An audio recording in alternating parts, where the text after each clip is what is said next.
Ventana a Europa.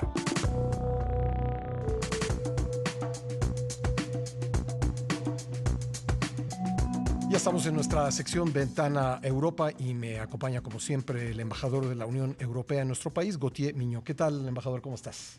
Muy bien, muy buenos días, Pascal. Pues hace unos días hubo una visita muy interesante del presidente de Francia a China y acudió ahí acompañado de la presidenta de la Comisión Europea, Ursula von der Leyen. Cuéntanos, ¿por qué es tan importante la relación de la Unión Europea con China? Que hubo muchas cosas interesantes que ocurrieron en el marco de esa visita. Efectivamente, la presidenta von der Leyen fue allá, compartió parte de su agenda con el presidente Macron de Francia, tuvieron una reunión conjunta con el presidente Xi Jinping y ella tuvo también una reunión bilateral con el presidente chino y con el primer ministro chino también. No hubo avances espectaculares en esa visita, pero tampoco era el objetivo. Pero sí hubo un diálogo muy importante y sobre todo creo que hubo una expresión muy clara, muy franca por parte de la presidenta von der Leyen de cómo vemos la evolución de China y de la relación de la Unión Europea con China, tanto en la conferencia de prensa que ella dio allá en Beijing al final de la visita, como en un discurso que hizo antes de la visita, el 30 de marzo en Bruselas, donde realmente hizo este diagnóstico muy franco y esa explicación muy clara, creo, de la postura de la Unión Europea frente a China. Lo que vemos es una degradación de la relación en los últimos años, con un endurecimiento de la postura china sobre temas como derechos humanos en la provincia de Xinjiang, sin mencionar a Hong Kong, por ejemplo, una presión militar creciente de China contra Taiwán, pero también en el mar de China contra sus vecinos, y un desequilibrio creciente de nuestra relación comercial, provocado en gran parte por prácticas discriminatorias por parte de China en sectores como el sector agroalimenticio o de los equipamientos médicos. Y hemos visto cómo nuestro déficit comercial en 10 años se ha triplicado. Ya ha alcanzado 400.000 millones de dólares el año pasado, y eso es insostenible y tiene que cambiar claramente.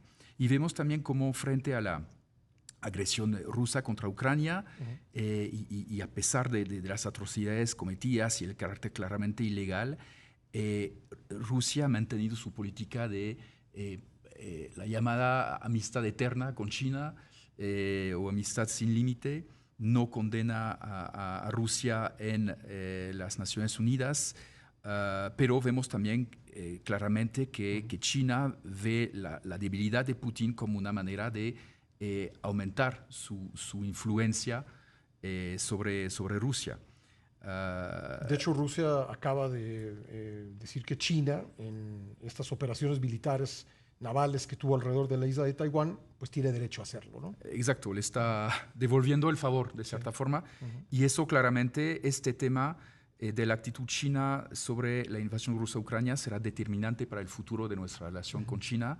Esperamos que China esté a la altura de sus responsabilidades como miembro permanente del Consejo de Seguridad para claramente condenar cualquier amenaza nuclear como las que está haciendo Rusia, y que se abstenga, sobre todo China, de armar a Rusia directamente o indirectamente, porque eso dañaría claramente la relación con la Unión Europea. Hemos hablado contigo en este espacio varias veces sobre cómo Europa ha ido corrigiendo la dependencia que tiene con Rusia, particularmente en energéticos.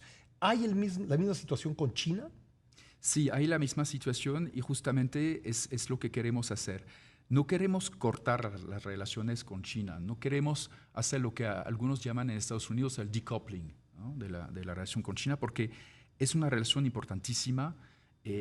A nivel económico, la Unión Europea es el primer destino de las exportaciones chinas y China es el tercer destino de nuestras exportaciones.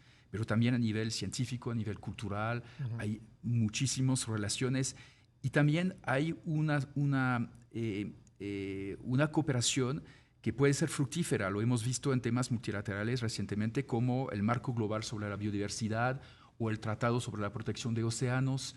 Necesitamos también compromisos aún más fuertes de China sobre el cambio climático. Entonces, no queremos cortar esa relación con China, sino queremos quitarle los elementos riesgosos, desarriesgar, de-risking nuestra relación con China.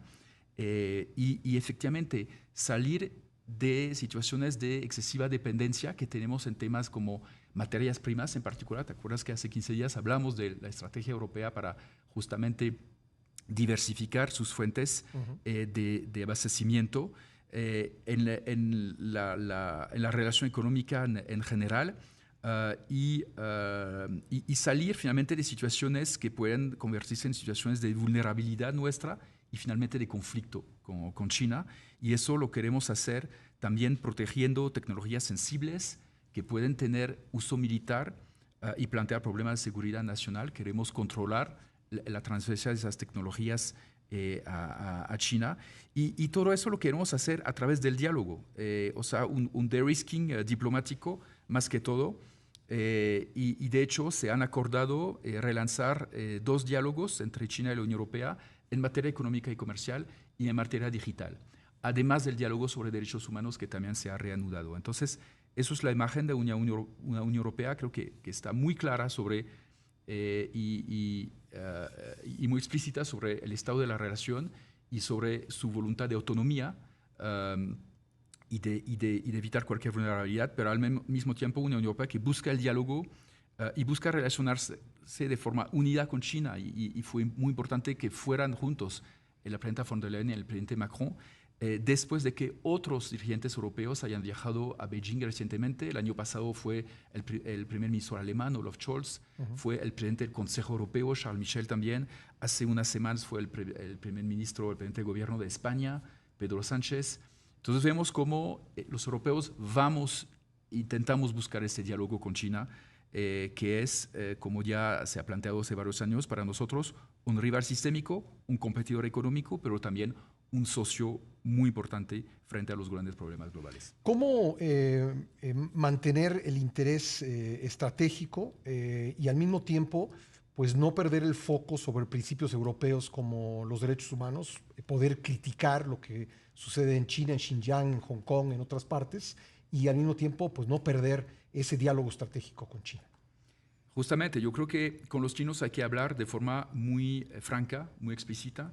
Nos hemos expresado, y lo hizo nuevamente la presidenta von der Leyen, sobre temas de derechos humanos como el Xinjiang. Lo hemos hecho en el Consejo de Derechos Humanos. También hemos promovido iniciativas, resoluciones sobre esas situaciones. Tenemos este diálogo de derechos humanos donde expresamos también nuestra postura.